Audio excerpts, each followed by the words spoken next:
James G here with Tarpley Music in Fort Worth, Texas. Of course, you can always find us online at tarpleymusic.com. So if you're watching this, you've probably seen the full TransAcoustic from Yamaha TAG3C video we did before. Well, on this one, we're going to concentrate on the looper function.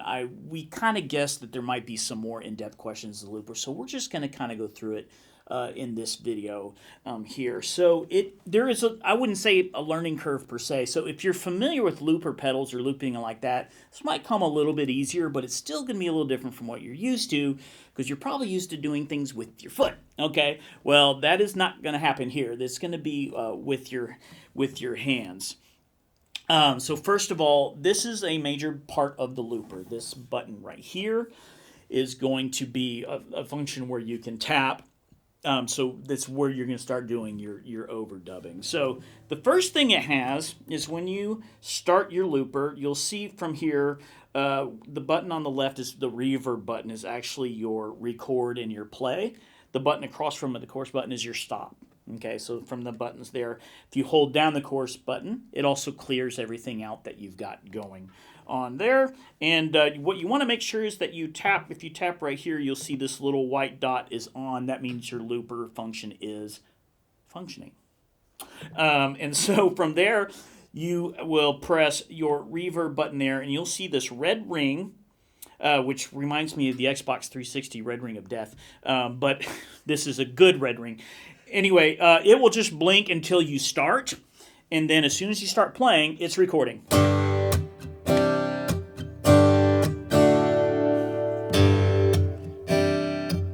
So you notice I hit that button. It's got to be a timing. You got to make sure your timing is right, or it's going to loop completely out of time. So from a standpoint of teacher, it's great because it's going to teach you timing, right? So right now, this is just playing. So anything I play, it's not going to loop over it. I press the reverb button again. It's going to go to red, and now it's going to overdub.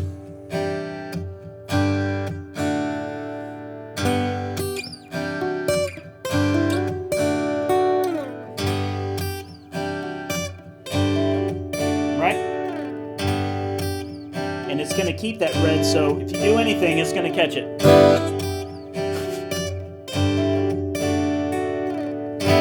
Okay, yeah, so that's called repeating your mistakes, right? So once again, I'm holding down the chorus button to clear all that through. So the big thing to me is getting that tapping to make sure you're looping in time. Like I said, if you're familiar with loopers, you've been doing it with your foot.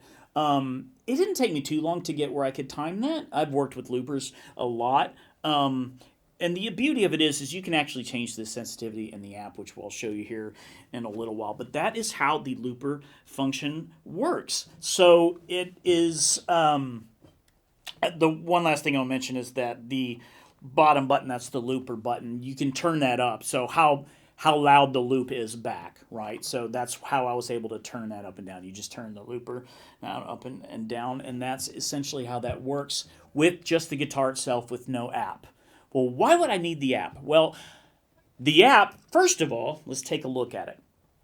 So the first thing is, we'll look at the bottom here, but you have a current looper track. You can actually save up to 10 of your loops. That's crazy, right? Just from your app. And so, you know, especially a lot of those solo guys that do looping and stuff or have pre-loops, you can have 10 of them already done. And I've known a lot of guys to do that. They might have 3 or 4 like percussion style patterns that they save so they can loop on top of those things or whatever you may want to use. So we'll look at the top of this. So it says direct overdub mode, and you can see it is off. So as I was showing the looping before, I start the loop, and then I'm going to hit this button here to overdub it, okay? If you do the direct overdub loop, it's as soon as you hit that one, it's just going to stay red and keep over, and so you don't have to do that process of hitting the button again to start it. And let me explain that a little bit more. So for me, when I loop something, I tend to want to do that first loop just to make sure it's good, right?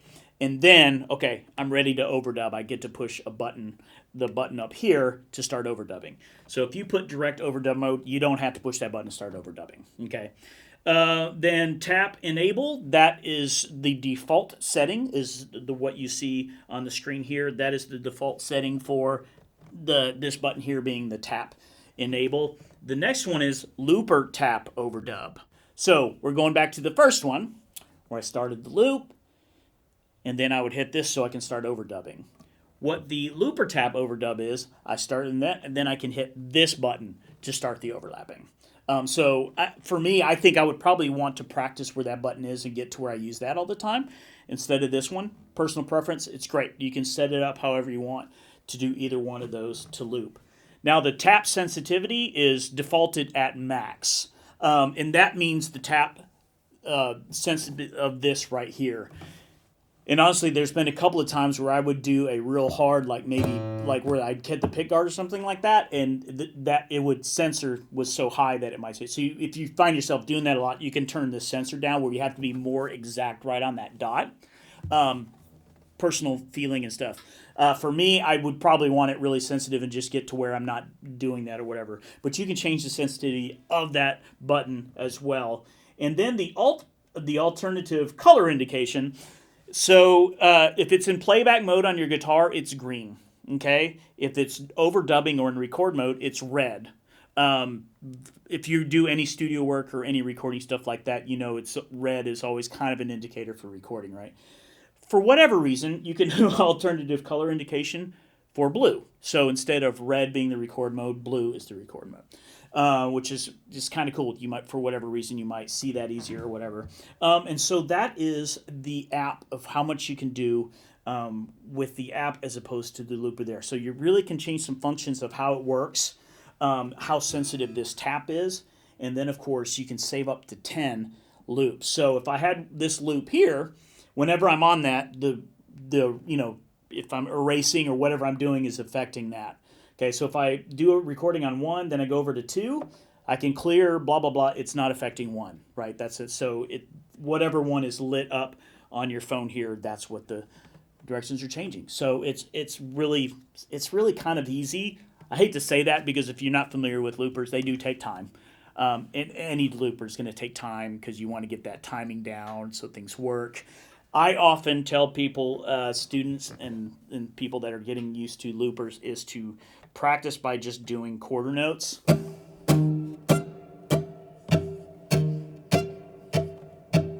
To make sure you're in time.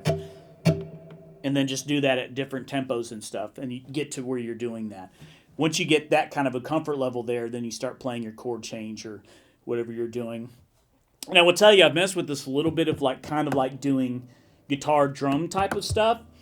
It can work. It's a little faint to kind of use the guitar that way, but I bet with some practice and finding out, you could probably get almost some cajon type sounds out of the guitar, stuff like that.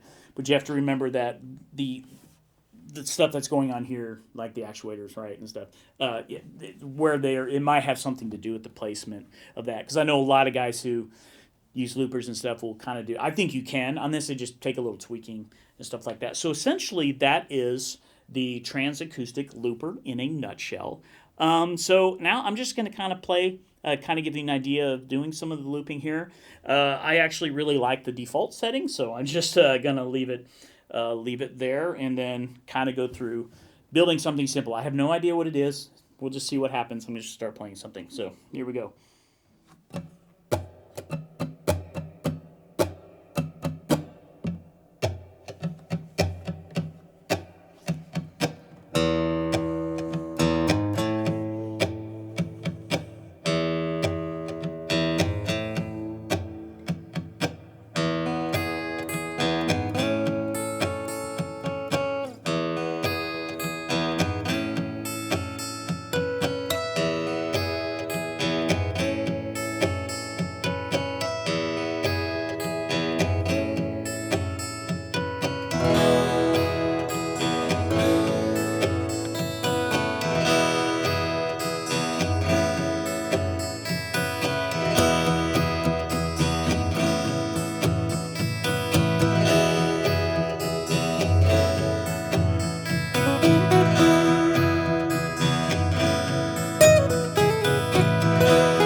you have it, something in E. You can see how strangely and annoyingly addicting this can be, right? But the biggest thing for me is people that are practicing, solo performers, songwriters.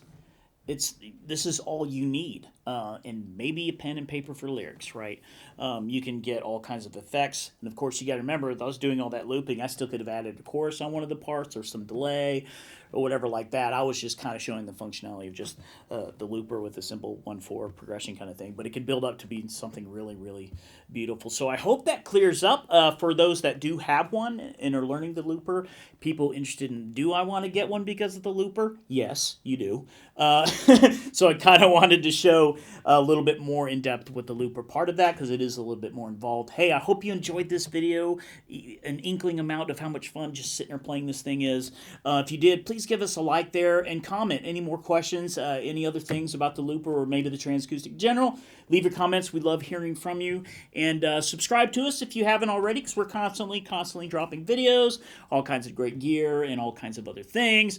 And so if you'd like to know, if you've subscribed, want to know when we drop more videos, you can just turn on notifications there. Hopefully we'll see you on the next one.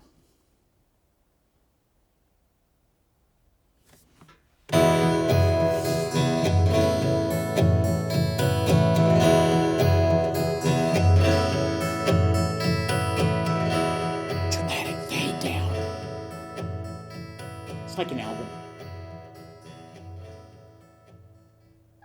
And that's the record that's skipping.